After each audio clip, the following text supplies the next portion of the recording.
Chapter 8, very long. Who were my friends? My friends were the French couple I met on the plane to Benin, Regine and Patrice from Cotonou. I visited them a lot, almost every week after teaching. Regine studied art, and we had a lot in common. I also liked her husband Patrice and her two sons, with whom I ate occasionally. I especially connected with the artists I met mainly in Porto Novo, the capital of Benin, and of course Julien and Pauline, who lived in the center of Benin, and their good friend Daja, who is also from Cotonou and is still my best friend in this day, to this day. Pauline and Julien had 6 nice children. I was surprised when they sent one of their children to a family of relatives in Togo who helped them raise him. Apparently, this was something that was common in Benin at the time between families with no children and families with many children. Their toilet was in the yard in a cubicle where they put some bricks on which I could sit and relieve myself in a hole in the ground. I understood that when the hole was full, they would plug it up and start a new hole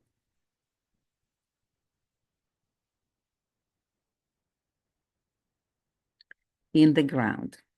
Oops, in the ground. And um, they would start a new hole in the yard. This was a common in many of the houses I visited. My friend Daja's mother was a voodoo priestess of the Aina Akiloten community. In the Yoruba language, she is called Ya Alatsha, which means the blessed mother, a very nice woman. The name De means king in the Pongeba language of the Pon tribe. He was born on a Friday, so his name is like the name of all children born on Fridays. Ja is an abbreviation of the name Yahoo. Therefore, the whole nickname Daja is wise and strong king.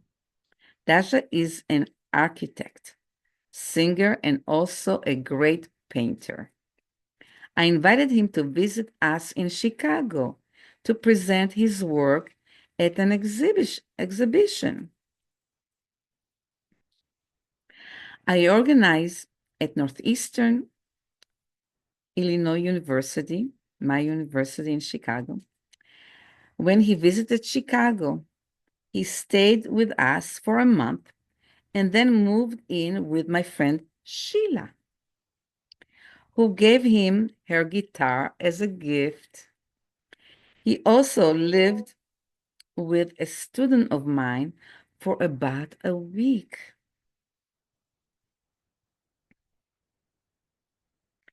When he returned to Benin, he wrote and sang a beautiful song in our honor about Chicago and Skokie,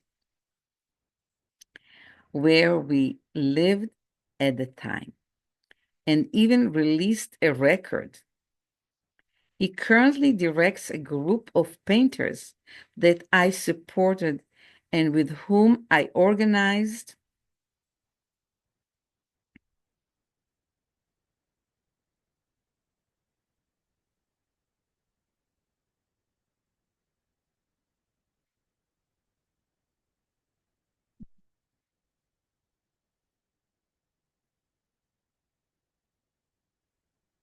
He currently directs a group of painters that I supported and with whom I organized another exhibition in 2011 at Hodebe University when I returned to Benin for another 2 months.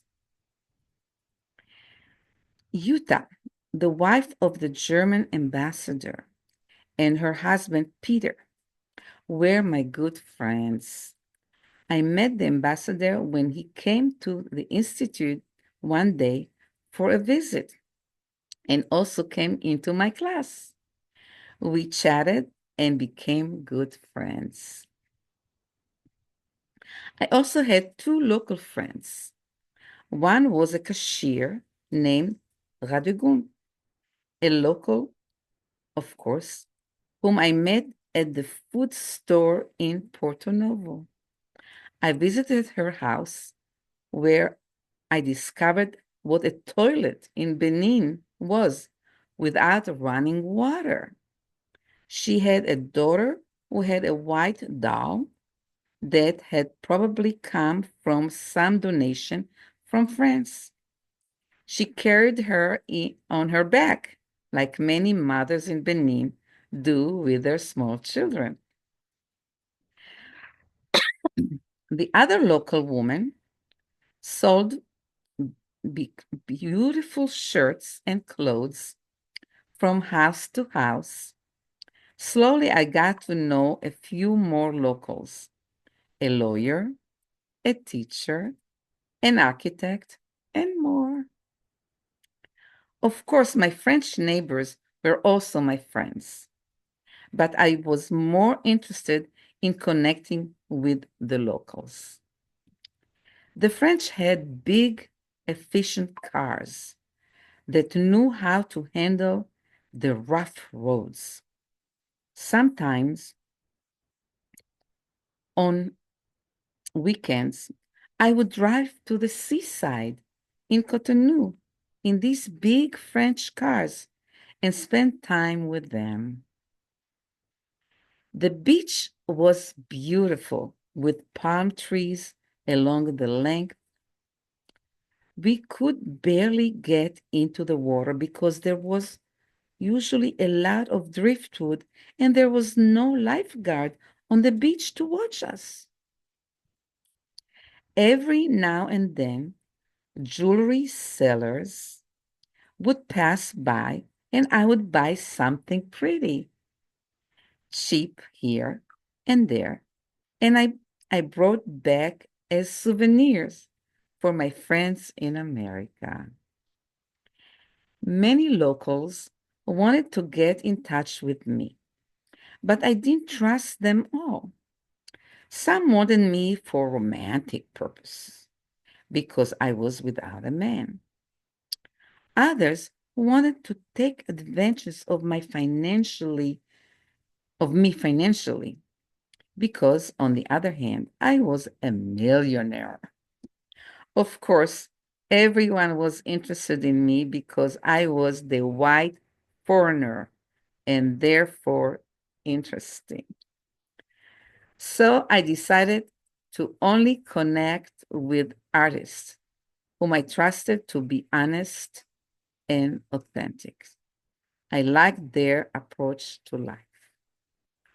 I was able to initiate an art exhibition at the American Cultural Center supported by the U.S. Embassy. In some of the villages I visited, there were people who had never seen a white person in their lives. The children would run after me and call me Yubo, which means white. I would answer them affectionately and call them Mewi, which sounds like Mewi in French, which means black. I was already 54 years old when I arrived in Benin. Most people in Benin do not reach that age. So many called me Maman, mother in French. It was a bit strange to be the oldest of my acquaintances, but I got used to the name Maman and did not take it literally. On the contrary, I felt younger and acted like a young woman, the age of all my friends.